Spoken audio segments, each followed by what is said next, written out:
My name is Harper Quinn, and the night my career was supposed to end began with candlelight crystal glasses and a room full of people pretending to enjoy a corporate dinner they'd rather escape. I had just finished presenting 15 months of strategy work to Roswell Industries, the biggest account my firm had ever landed, when Colin Drake, my brand new VP, rose from his seat with that polished smile he wore like armor. He clinked his fork against his glass. Before dessert, he announced a quick update about our team structure. This will be Harper's last project with Northbridge. We're moving in a different direction. The room froze. Forks halted mid-air. Someone coughed. And me? I just stood there, my slide still glowing behind me, my voice still warm from explaining a vision he now claimed I'd never lived to execute. I didn't cry. I didn't shake. I didn't even blink long enough to give him the satisfaction. I simply closed my laptop and thanked the room for their time, though the words tasted metallic on my tongue. But one woman didn't look away. Elena Ross, CEO of Roswell, watched me like she was studying a fault line before it breaks. When the servers began placing miniature cheesecakes on the table, she leaned toward me, her tone soft but deliberate. "Miss Quinn," she murmured. "Would you join me outside for a moment?" Colin stiffened. Someone whispered. The air shifted sharp and electric, like the night had suddenly realized it wasn't done with me yet. I followed Elena toward the glass doors leading to the balcony. The laughter behind us faded into a distant hum, until all I could hear was the click of my heels and the quiet throb of my pulse. Had my career just collapsed in front of 20 executives? Or had something far bigger just begun to stir? The cold night air hit my skin the second Elena closed the balcony door behind us. Boston's skyline stretched out like a field of steel and shattered stars, and for a moment I let myself breathe, really breathe after holding everything together inside that room. She didn't circle around the point. That was humiliating, she said, eyes never leaving mine, and entirely unnecessary. I forced a small, steady breath. It wasn't personal. Just politics. Everything about that was personal. Her voice was calm, measured. The kind of tone only a woman who'd survived decades in leadership could wield so effortlessly. No competent leader fires someone in the middle of a client dinner, unless he wanted to make a spectacle of it. I didn't answer. I wasn't ready to peel open the truth out here in the wind where any wrong word could shatter me. So Elena shifted the conversation herself. "Walk with me." We moved along the balcony, the hum of the city below rising between our footsteps. When we stopped near the railing, she rested her hands lightly on the metal. "Tell me something, Harper. What really happened at Northbridge?" I hesitated.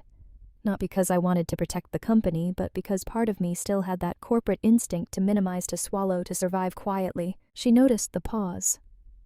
I didn't become a CEO by mistaking silence for guilt. Start where it began. 6 months earlier. The phrase flashed through my mind like a title card, and suddenly I was back at Northbridge's headquarters. Glass walls, cold conference rooms, the smell of burnt coffee lingering in the air. I had led Roswell's account for years, turned it from a struggling contract into our marquee partnership. The previous CEO supported me, trusted the numbers I built, trusted the conversations I had. But then Monica Hale arrived. She stepped into the CEO role like someone rearranging furniture, moving people as if they were decorative objects. Within weeks, she promoted Colin to VP, skipping 3 directors, including me, with more experience and actual results. Colin entered like a man convinced the room belonged to him.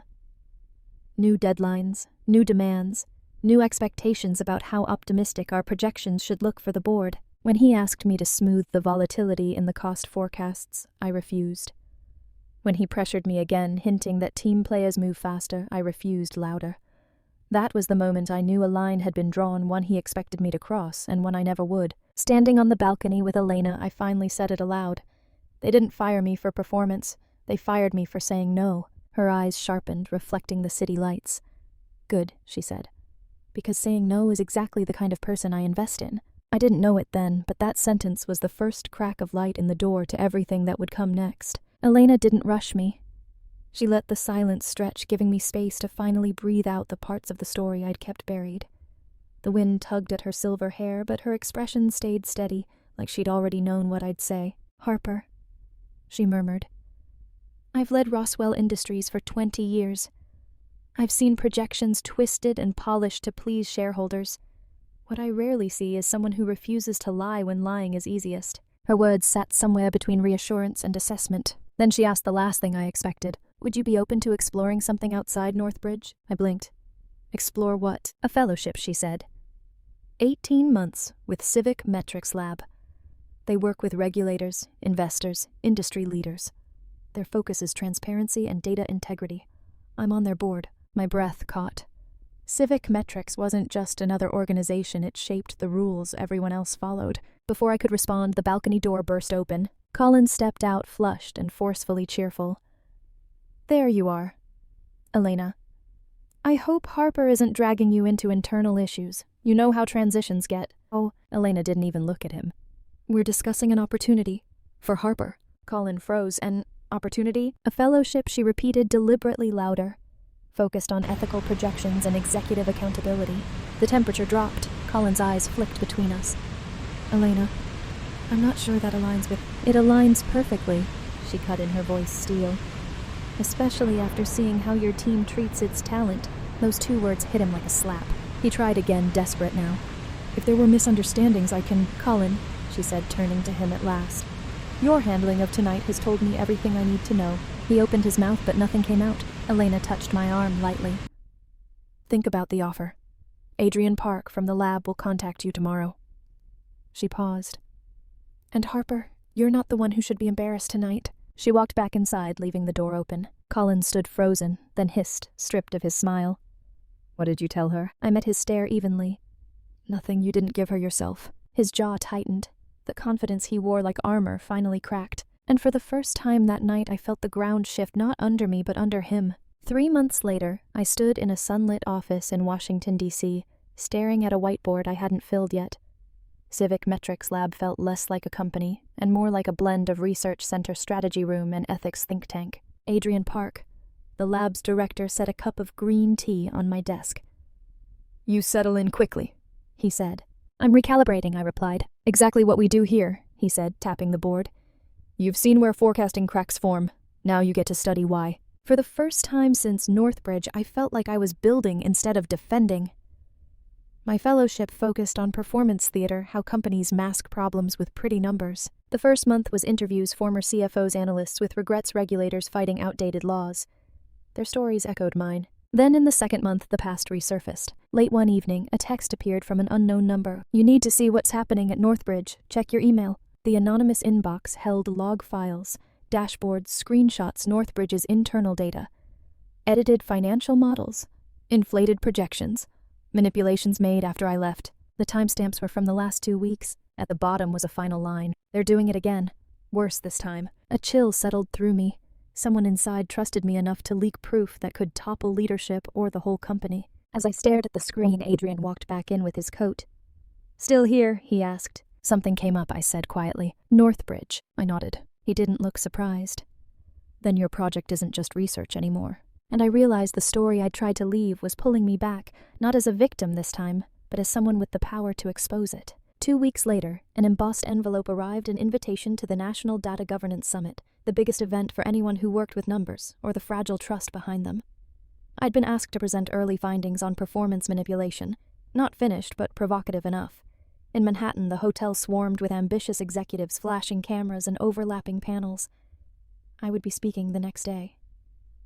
That's when the first warning appeared. A coordinator pulled me aside. Ms. Quinn, the slide deck in our system isn't the one you rehearsed. My pulse tightened. How is it different? Some numbers changed, enough to alter your conclusion. I knew exactly what that meant. Back in my room, I opened the file percentages, shaved baselines, tweaked metrics, inverted. Subtle shifts, huge impact. Presenting it would make me look careless, even incompetent. A perfect setup. So I rebuilt everything from scratch, encrypted. It backed it up twice. Then I left the altered version, the trap, right where someone clearly wanted it. The next morning I spotted Colin and Monica at registration, whispering like they still believed they owned the board. Colin froze when he saw me. Harper! Didn't expect you here. I'm a keynote speaker, I said. People usually attend those. His smile flickered. The hall darkened as I stepped on stage. My reel slides glowed behind me, clean, precise, unbreakable. I spoke about honesty in numbers, the cost of projection theater, and the line between optimism and deception. Case studies, industry patterns, cross-sector evidence. The audience leaned forward, some intrigued, some unsettled. Then I unveiled the Transparency Scorecard Initiative, a standardized audit for forecasting integrity. Applause erupted. Some faces went pale. As I walked off stage to a standing ovation, I saw Colin tapping desperately at his phone, the look of someone watching control crumble. For the first time, the momentum wasn't just shifting, it was tipping decisively in my favor. 2 days after the summit, I returned to D.C., expecting a quiet morning. Instead, Adrian was waiting outside my office with a folder and a look that said something had exploded. A package came in, he said. No return address. Inside were printed emails, audit logs, financial models, screenshots, everything the anonymous leak hinted at, but organized, time-stamped, undeniable. Then he handed me the last page. A signature. Jade Moreno. My former analyst. My stomach dropped. Jade wasn't just risking her job, she was placing a target on herself. The next hours blurred into verification. Metadata models witness notes. When we finished, one truth was clear: Northbridge had been manipulating projections for years. Colin hadn't started it, he'd simply kept the machine running. Adrian contacted Elena. Elena contacted the Roswell board. By week's end, Northbridge initiated an emergency review. Then Monica Hale called. Her voice was steady. Harper, we should speak privately. We met in a midtown conference suite. Monica looked immaculate, but her eyes darted too quick, too controlled. Let's be direct, she said. You've become influential. The summit shifted pressure. The board wants stability. Or scapegoats, I asked. Her smile thinned. I'm offering you a way back. Chief Integrity Officer. You'd report to the executive committee. We can fix this. Fix, meaning help us clean up quietly. I studied her. You pressured teams to alter projections. You enabled Colin. That isn't an accident, that's who you are. She stiffened. You don't understand leadership? No, I cut in. I understand you built a system that punished honesty. Before she could respond, Adrian texted, Board accepted the evidence. Investigation goes public tomorrow. I stood. You should prepare. For what she snapped. For accountability. Her mask cracked. And for the first time, she looked small behind all that glass. Revenge, I realized, wasn't one blow. It was the slow inevitability of truth closing in. The next morning, I woke to headlines. Northbridge under formal investigation. Whistleblower evidence confirmed. By noon, Adrian and I were escorted into a conference room on Northbridge's 20th floor, the place I had once walked out of in humiliation. Now doors opened for me. Partners avoided my eyes or stared with fear. The board entered. Elena appeared via video. Ms. Quinn, the chair said, after reviewing the evidence, we are taking immediate action. Monica Hale removed as CEO. Colin Drake terminated for cause. Forecasting Division full audit. Then he turned to me. We want to form an independent oversight committee. We ask that you serve as chair. I nodded. Full autonomy. Report straight to regulators and the board. Agreed. The meeting ended. The confrontation didn't. Harper. Colin stood in the hallway, no charm, no defense. I know you think I'm the villain, he said. I never meant. Stop. You ruined me. No. You ruined yourself. I stopped covering for you. He flinched. You planned this, he whispered. Revenge. If I wanted revenge, I'd have let the company burn. I demanded accountability. His shoulders dropped. I never thought you'd have this kind of power. That's because you never thought I deserved it.